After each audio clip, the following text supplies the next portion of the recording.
반갑습니다. 붓다의 복과 지혜입니다. 진리는 걸음마다 드러나며 진실한 마음은 길 위에서 피어납니다. 오늘은 부처님의 뜻을 좇아 인도의 성지를 밟았던 위대한 구법승, 현장 스님과 그분이 남긴 소중한 기록 대당서역기에 대해 함께 살펴보려 합니다. 허황되지 않은 눈으로, 꾸밈 없는 마음으로, 그리고 진리를 향한 지극한 열정으로 쓰인 이 문헌은 단순한 여행기가 아닙니다. 그것은 부처님의 가르침이 땅을 밟고 사람의 삶 속에 스며든 위대한 여정의 기록입니다. 자, 그럼 대당서역기라고 하는 책이 정말로 중요한 문헌이다. 그 여정을 함께 해볼까요? 발에 밟히는 흙 한 줌에도 진리가 있다. 현장 스님이 인도를 향해 떠날 때였다. 장안의 지인들이 그의 여정에 우려를 표했다. 길이 멀고 험하며 사막은 목마르고 산맥은 눈으로 덮여 있어. 어찌 그 험난한 길을 감히 가려 하시오? 현장 스님은 조용히 웃으며 이렇게 답했다. 부처님께서 걸으신 길 위에 내가 서 있다면 그것은 험난이 아니라 법의 향기일 뿐입니다.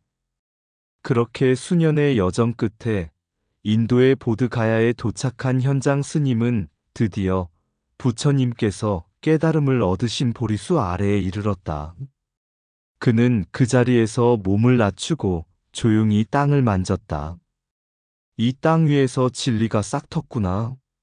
그리고는 자신의 일지를 꺼내 여기서부터 120보 거리의 그 자리라고 정확히 기록했다. 당시 그 땅에는 사라져가는 탑 하나와 오래된 보리수만이 남아 있었다. 하지만 현장 스님의 기록이 있었기에 훗날 이 자리는 다시 복원되어 전 세계의 불자들이 찾는 성지가 되었다. 그는 이렇게 말하곤 했다. 부처님의 가르침은 바람처럼 보이지 않지만 내가 밟는 이 한 걸음, 한 걸음에 깃들어 있다. 진리는 먼 곳에 있지 않다. 다만 이를 구하는 마음이 멀 뿐이다. 현장 스님은 어린 시절부터 의문을 품었다. 왜 같은 경전이 서로 다른 해석을 가지는가? 왜 부처님의 말씀은 이렇게도 분열되었는가?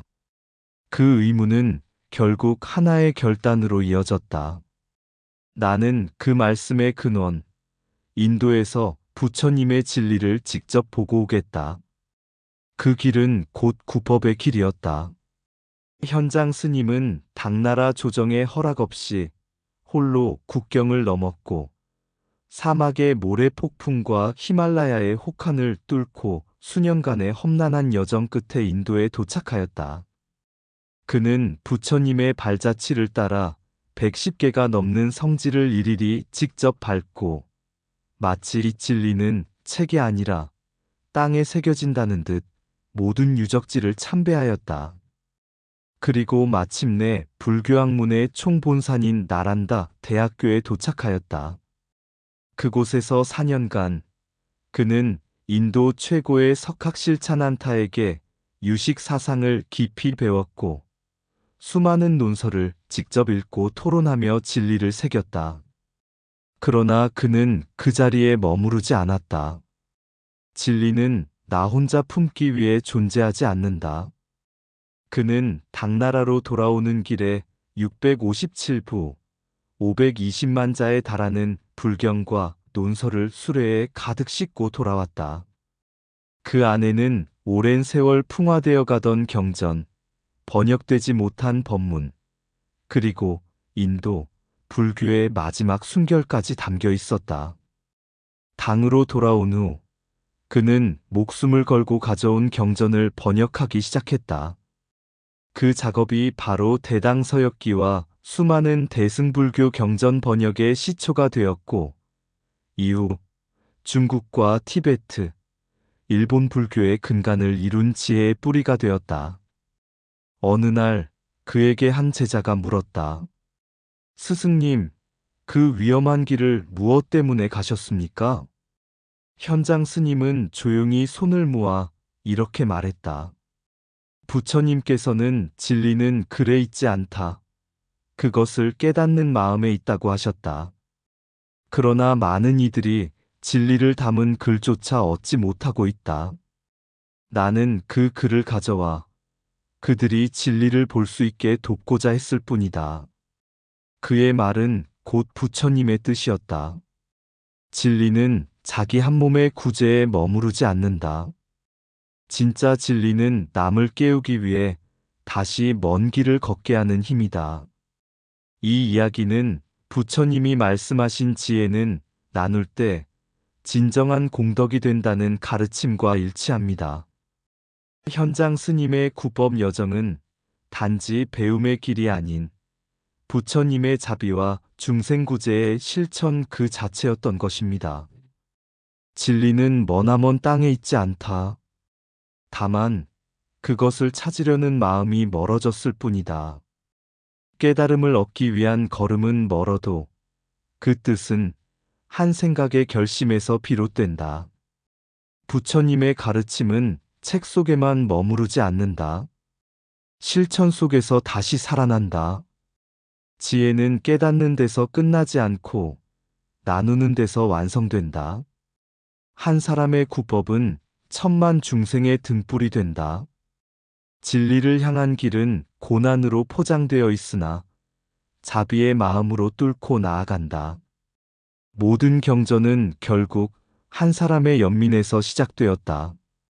배움을 구하는 이는 자신을 위함이 아니라 중생을 위한 그릇이 된다. 걸음을 멈추지 않는 자에게 부처님의 뜻은 언제나 바람이 되어 등 뒤를 민다. 불법은 멀리 있지 않다. 그리움과 정성 속에 피어난다. 부처님의 진리는 나를 넘어 너를 향하는 길 위에 있다. 자비는 남을 위함이 아니라 진리를 실천하려는 나의 의무다. 구법은 생명을 거는 길이지만 그것이야말로 생명을 살리는 길이다. 참된 공부란 안다는 데 있지 않고 이해한 것을 세상에 되돌리는 데 있다. 부처님께 가는 길은 곧 중생에게 돌아오는 길이다. 보리수 아래 120보를 새긴 이유. 현장 법사가 보드가야에 도착했을 때 그는 그저 성지를 참배하려 한 것이 아니었다. 그는 그 땅에 부처님이 남긴 숨결과 발자취를 기억하려 했다. 보리수 나무 아래 그는 걸음을 멈추었다. 주변의 사원 수도승들은 대수롭지 않게 그곳을 지나쳤지만 현장은 땅바닥에 남은 오래된 성문 하나하나를 더듬어 읽었다. 여기에서 부처님께서 동쪽을 향해 120보를 걸으셨다. 그 걸음마다 연꽃이 피었다는 말이 전해진다. 그는 고개를 들어 태양을 보았다. 햇살의 방향과 경전을 대조해 걸음을 재보았다. 그리곤 조용히 경전 위에 붓을 들었다. 동쪽으로 120보. 이는 지금의 240자 남짓이다. 그에게 있어 이 기록은 숭배가 아닌 진실을 남기는 일이었다. 사실을 왜곡하지 않고 성스러운 것도 현장의 사실에 비추어 해석하려는 노력. 이것이 바로 대당서역기가 후대 사학자들에게 논픽션 중 논픽션으로 남게 된 이유다. 당시 당나라 사람들이 즐겨 읽은 서유기는 손오공이 날아다니고 요괴들이 우글거리는 환상문학이었다. 그러나 현장의 글은 달랐다. 그는 말한다. 나는 본대로 적었을 뿐이다. 듣지 않은 것은 쓰지 않았고 확인하지 못한 것은 침묵했다. 이 태도는 삼국유사의 일현 스님과도 통한다. 일현은 경주와 영천, 인근 산사들을 돌며 현장의 증거와 전승의 언어를 엮어 단지 사실 기록을 넘어서 신앙과 진실 사이의 조화를 이루려 했다. 진리는 꾸미지 않아도 빛나며 거짓을 덧붙이면 빛을 잃는다. 현장 법사의 꼼꼼한 기록과 검증은 단순한 여행기가 아니다. 그것은 진리를 향한 존경과 두려움이 빚어낸 붓끝의 수행이다. 그리고 그것이 부처님의 참뜻이다. 허망한 꾸밈 없이 본 것을 바르게 보며 말한 것을 바르게 기록하라. 이것이 정견과 정어, 팔정도의 실천이며 현장의 글이 지금도 역사서와 신앙의 다리 역할을 하는 이유다. 진리는 현장에서 피어나고 거짓은 기억에서 사라진다. 있는 그대로를 기록하는 자만이 없는 것을 말하지 않는다. 보리수 아래 침묵하신 부처님처럼 참된 지혜는 조용히 드러난다. 허구는 마음을 잠시 즐겁게 하나 진실은 마음을 영원히 맑힌다. 본 것을 기록하고 듣지 못한 것은 침묵하라. 그것이 바른 언어의 길이다. 믿음 위에 진실을 얹지 말고 진실 위에 믿음을 세우라. 사실을 꾸미지 않음이 곧 공경이요. 진리를 왜곡함이 곧 무례이다. 부처님은 신화를 원치 않으셨다. 다만 바른 눈을 가지라 하셨다. 진리는 요란하지 않다. 한 줄의 바른 기록이 1000권의 설법보다 깊다. 걸음마다 연꽃이 피었다는 전설보다 그 걸음을 남긴 자의 노력이 진리다. 눈으로 보고 마음으로 새긴 자만이 붓으로 진실을 전할 수 있다. 현장은 걸었고 보았고 기록했다. 그것이 부처의 길을 따르는 방식이었다. 성질을 신화로 만들지 말고 성스러움 안에서 진실을 보라. 진실을 찾는 여정에는 날개가 필요 없고 발걸음만이 필요하다. 부처님의 말씀은 화려한 문장이 아니라 정확한 인식과 검증 속에 있다. 발 아래 돌 하나 천년을 품다. 경주의 남산, 그 오래된 능선 아래를 학생들과 함께 걷는다. 돌계단을 밟을 때마다 발끝으로 전해지는 건 단순한 돌의 감촉이 아니다. 어느 한 여학생이 말한다. 이 절터엔 절이 없는데 왜 이리 조용하지 않고 가득 차 있는 것 같죠? 그때 나는 대당서역기의 한 장면을 떠올린다. 현장 법사가 보드가야를 찾았을 때도 그 땅 위에는 거대한 사원이 아니라 작은 잔해들이 널려 있었다. 그러나 그는 거기에서 부처님의 호흡을 느꼈다고 기록한다. 눈에 보이지 않더라도 마음으로 느낀 그것이 진리였기 때문이다. 부처님께서도 말했다. 진리는 언어에 있지 않고 체험 속에 있다. 마치 남산의 돌부처가 말없이 앉아 있지만 수천 년을 지나 그 자리를 지키는 것처럼 학생들과 절터에 앉아 조용히 눈을 감는다. 차분한 숨결 속에서 그 옛 스님들의 경전 암송 소리, 목탁 소리, 아이 울음소리마저 귓가에 맴도는 듯하다. 이것이야말로 살아있는 불교가 아니겠는가? 기록이 기억이 되고 기억이 체험이 되며 체험이 지혜로 깃드는 순간 불교는 머리로 아는 것이 아닌 가슴으로 살아 숨쉬는 진리가 된다. 길을 걷는 자만이 길의 의미를 안다. 답사는 경전의 글자를 넘어 진리를 발로 새기는 길이다. 진리는 책 속에 잠들지 않는다. 그것은 발걸음 속에서 깨어난다. 과거의 돌 하나에도 천년의 수행이 스며 있다. 몸으로 마주한 것만이 마음 깊이 남는다. 보지 않고 믿는 것은 신앙이요. 보고도 느끼지 못하는 것은 무지다. 불상은 돌일지라도 그 앞에 선 마음이 공경이면 부처가 깃든다. 부처님은 사라지지 않았다. 우리가 찾지 않을 뿐이다. 기록은 시간을 넘는 가르침이고 체험은 영혼을 깨우는 배움이다. 진리는 가르침이 아니라 살아있는 느낌이어야 한다. 절터의 바람은 예수님의 호흡을 전한다. 현장의 발자국은 부처의 말씀이 되고 체험의 땀방울은 지혜가 된다. 천년의 침묵도 깨달은 자에겐 큰 법문이 된다. 산은 산이지만 마음이 열리면 법당이 된다. 경전을 읽는 것보다 그 자리에 앉는 것이 더 많은 것을 가르쳐 준다. 진리는 멀리 있는 것이 아니다.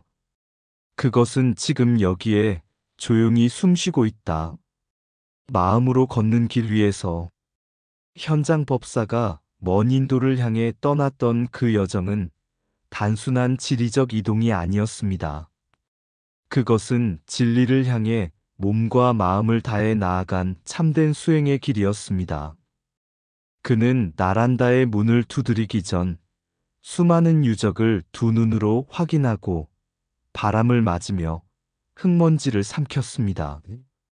그것은 책으로는 결코 알 수 없는 살아있는 가르침이었습니다. 오늘날 우리가 경주 남산을 찾고 석굴암 앞에 서며 고요한 절터를 바라보는 이유는 무엇일까요? 그것은 돌이 말을 하기 때문이 아닙니다. 우리 마음이 열릴 때 그 돌은 법문이 되고 그 자리는 도량이 되며 그 순간은 깨달음의 찰나가 됩니다. 부처님께서는 말씀하셨습니다. 자신의 등불이 되라. 진리의 등불이 되라. 현장에 가는 것은 바로 그 등불을 찾기 위함입니다. 책 속의 글자를 넘어서 지도 속의 점을 넘어서 마음 깊은 곳에서 만나는 살아있는 부처님, 그분을 향해 오늘도 우리는 걸어야 합니다. 답사는 여행이 아닙니다. 그것은 수행입니다. 그리고 수행은 삶 전체를 통째로 마주하는 용기입니다. 발 아래 먼지이는 길, 그 길을 밟은 이는 진리를 찾아 천리만 리를 걸었네. 현장, 그 이름. 바람보다 먼저 가고 빛보다 더 깊이 본 눈. 대당서역기 한 권 속에는 바람소리, 발자국, 경전의 숨결, 110곳 성지를 돌며 돌 하나 나무 하나도 허투루 보지 않던 눈이 있었네. 나란다의 별빛 아래 유식의 깊은 바다에 잠겨 깨달음은 글이 되고 글은 가르침이 되었네. 손오공이 날아다니는 서유기보다 이 문어는 조용히 말하네. 나는 본대로 들은 대로만 적었다. 그 말의 무게는 천년을 넘어 오늘 우리에게 묻는다. 그대는 지금 어디를 걷고 있는가? 진리를 향해 몇 걸음이나 갔는가? 120보 보드가야의 그 길을 이제 우리가 걸을 차례. 바람결에 들려오는 한마디. 진리는 책 속에만 있지 않다. 길 위에 있다. 이상 붓다의 복과 지혜였습니다. 오늘도 복지구족한 날 되세요. 구독과 좋아요는 붓다의 복과 지혜를 밝히는 큰 자비의 등불이 됩니다.